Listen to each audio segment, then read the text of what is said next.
Let me ask you something. When was the last time you did something just for you? Not for the story, not for the picture, not because it would make you look interesting, or productive, or evolved. Just for you. If you can't remember, that's your answer.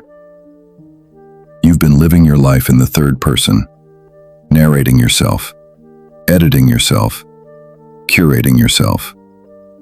And the people you're performing for? They're not even watching. This is what happens when you spend your life caring too much about what others think. And in the next 7 minutes, I'm going to show you why you do it, what it's costing you, and most importantly, the exact steps to break free from it.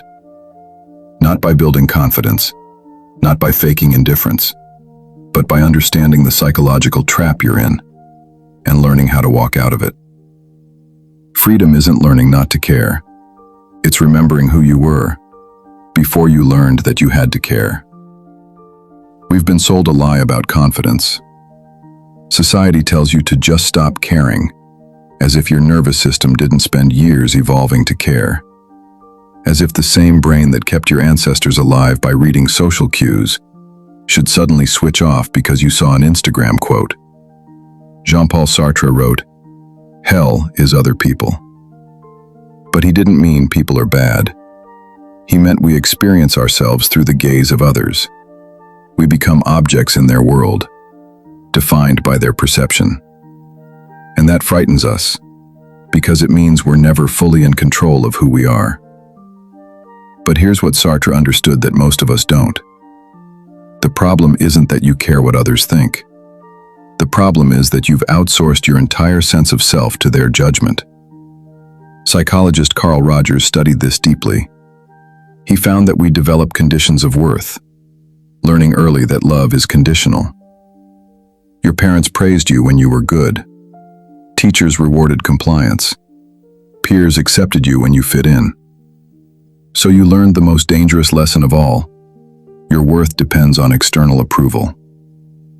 Now you're an adult, still performing, still auditioning for a role in other people's stories, still believing that if you say the right thing, wear the right thing, project the right image, then finally, you'll be enough.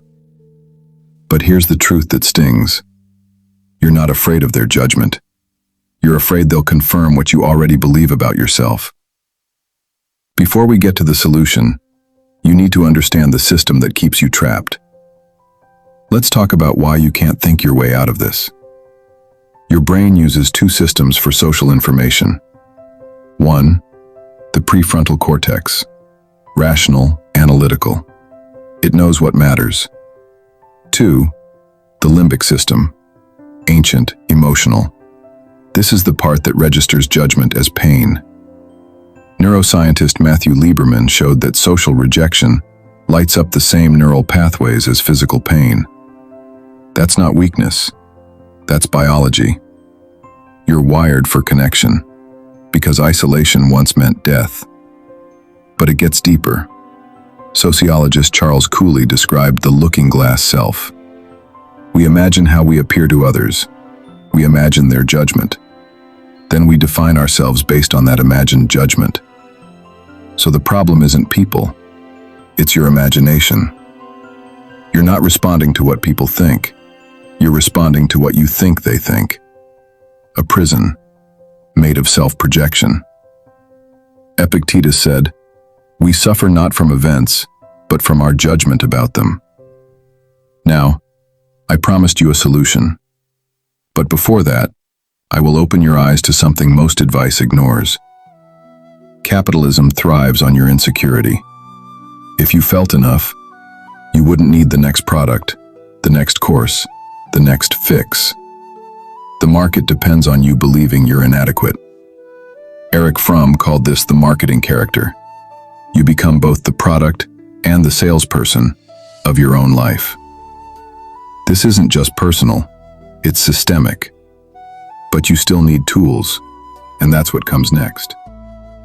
These are the steps that actually work, not affirmations, not pretending not to care, Real, structural change. 1. Separate observation from interpretation. A look is data. Deciding that look means they hate me is interpretation. Albert Ellis called these irrational beliefs, stories that cause suffering. Practice this. They frowned. I don't know why. Stop filling in the blanks. 2. Understand that judgment is projection.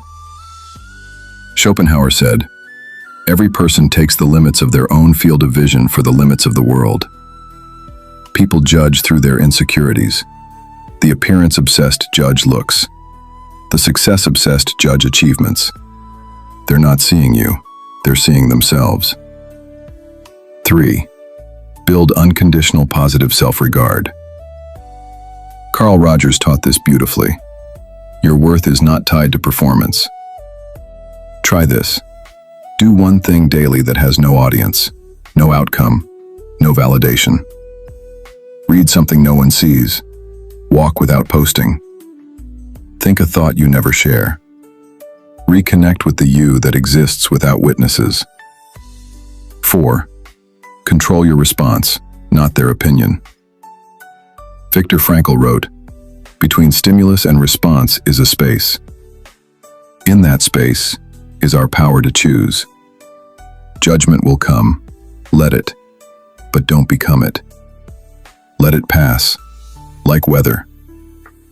5. Find your people. You don't need everyone. You need the right ones.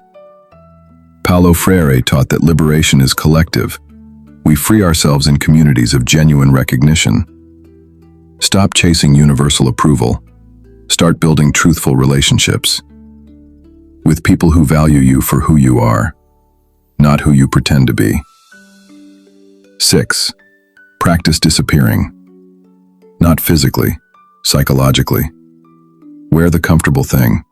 Say the unpopular truth. Be imperfect. Be ordinary. Kristin Neff's work shows that tolerating imperfection reduces anxiety and increases connection. Ironically, the moment you stop performing is the moment you become magnetic. Then you realize what freedom actually feels like. It's not confidence. It's not apathy. It's something quieter. It's ordering what you actually want, ending a conversation because you're tired, disappointing someone and not collapsing, being disliked and surviving it. Simone de Beauvoir wrote, "One is not born, but rather becomes." You became someone who needs approval. You can become someone who doesn't. But here's the truth. You'll never stop caring entirely, and you don't need to. You just need to care more about your own opinion than theirs. Start today with something small. Say something true. Wear something comfortable. Let someone down gently. Feel the discomfort. Notice that you survived. Because on the other side of that fear is not just freedom, it's yourself. The self you were before the world taught you to hide. This is Life Lessons Archive. If this message spoke to you, consider liking, commenting, or subscribing. Your support helps us create more content that guides you back home, to yourself.